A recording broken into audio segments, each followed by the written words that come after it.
Alright guys, well welcome back. My name is Kian and we're here back in the kitchen making some more Passover recipes. So basically this is kind of like chocolate covered matzah basically is what this is. We're going to take some matzah and we're going to put some chocolate and some sugar, kind of make like a cool caramel with it as well. Sounds good to me. Alright, so first thing we got to do though, we've got to line a cookie sheet with parchment paper like this. That way it doesn't stick to the bottom of it. You don't have a lot of messes to clean up when you're done. After that, let's start taking out some of the matzah right here, alright? So what we want to do is just lay out the matzah all evenly across right there, basically. So you want to take it out and help me out a little bit? Sure. And it doesn't matter how big they are? No, as long as it just covers up the sheet, basically. So now that we have laid out our matzah, we got to start making this up that goes on top of this. Let's go back here and start mixing this up, alright? Alright. So now what we want to do is start mixing some of our sweet stuff together, Shira. Okay, right before we get started, let me get my apron. Yeah, good idea. Don't want to get anything on me. Alright. Aren't I cute? Awesome. So what we want to do now is start mixing together some of our sugars. We're going to take about a cup of brown sugar specifically. Just take about a cup of this to try to make it as even as possible. Just make sure you pack it right down in there. And here we go. Let's put that right inside there. Okay, looks good. So now what we want to do is actually add the butter into it. It's going to be 2 sticks of butter. And put it inside there right now. Room temperature is good, that way it cooks easier and it cooks it more evenly. Okay. But cold butter works just fine as well. Just put it right inside there. Great.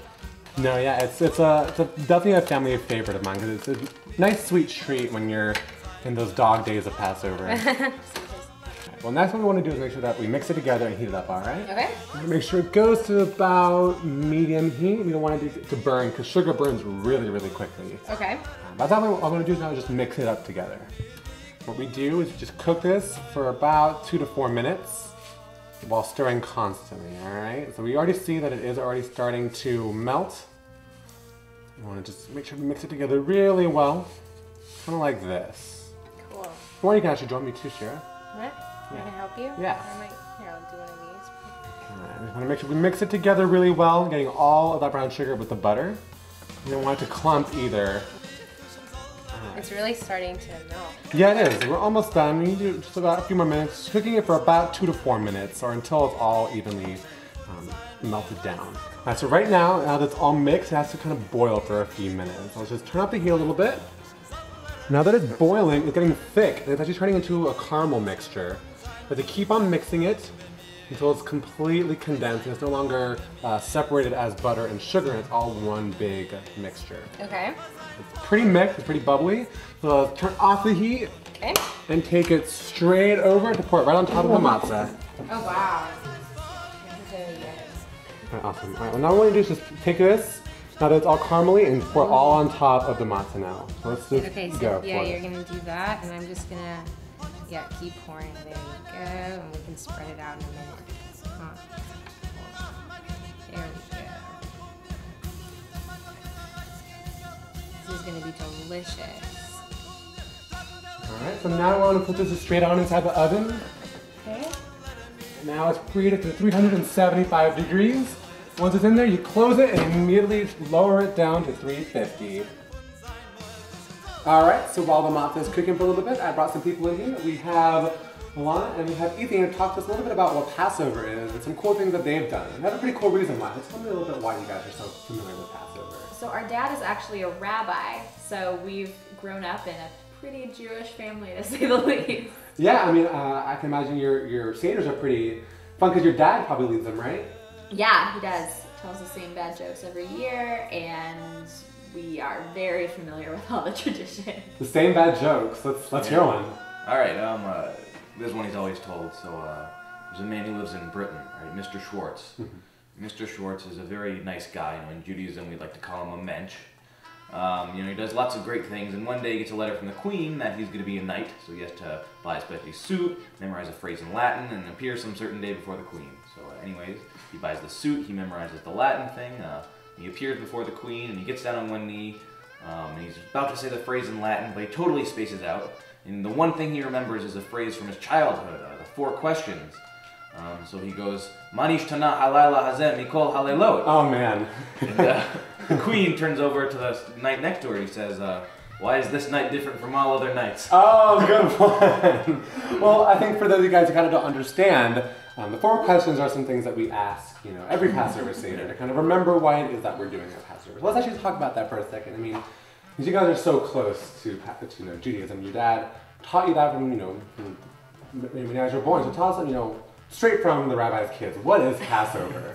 Ethan, you can answer this one. All right, yeah. Well, Passover is kind of the holiday commemorating when, you know, biblically all the Israelites kind of got out of Egypt. Right. They were slaves, and then they escaped from Pharaoh, you know, led by Moses. Partying. Yeah, they parted the Red Sea, you know, all this stuff. So yeah, it's basically the celebration of that. Awesome. So let's see, you know, what is like some of your favorite parts of the Passover? I mean, I know for me, I always liked, you know, saying the 4 questions as a kid. All the tensions on you say it in Hebrew. I mean, for me, that was great. I mean, what about for you guys?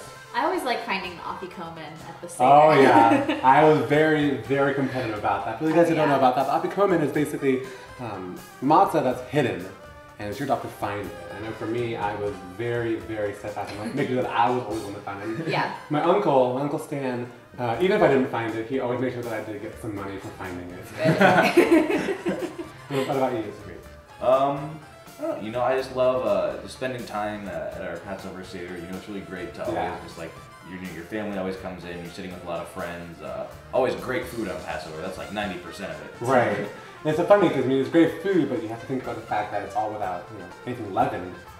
Yeah, absolutely. You know, that's kind of the whole purpose of the matzah. You know, when as the slaves were leaving, you know, they realized they forgot to, you know, they didn't have time to put in anything to make it leavened, so no yeast. So then now for us, it's our job to kind of commemorate that through making sure that we eat this matzah. And speaking of, I think ours should be pretty ready right around now. So let's go take a look, right? Yeah. All right. All right. Well, now it looks like it's ready. Let's take it out.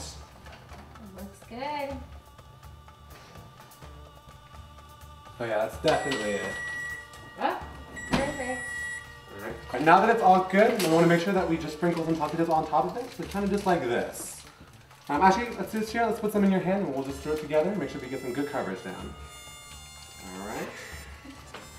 You want to start going? Just no real rhythm or pattern. Just make sure you just go all around.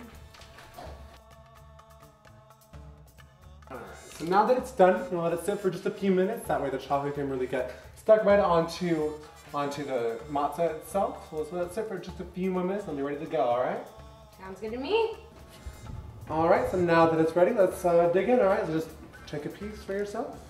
Awesome. You know, one thing that we like to do in my family is spread the chocolate around, because then we get kind of better chocolate coverage all over it. We're all big chocolate fans. That's a good idea. So let's see if it's melting enough to do it yet. Oh, there we go. Yeah. Anyone else want to try it? I'm good. Yeah. All right.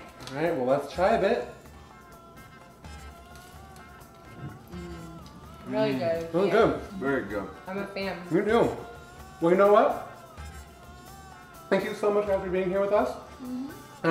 That's a bit about how you make my chocolate caramel matzah brittle. Back to you guys in the studio.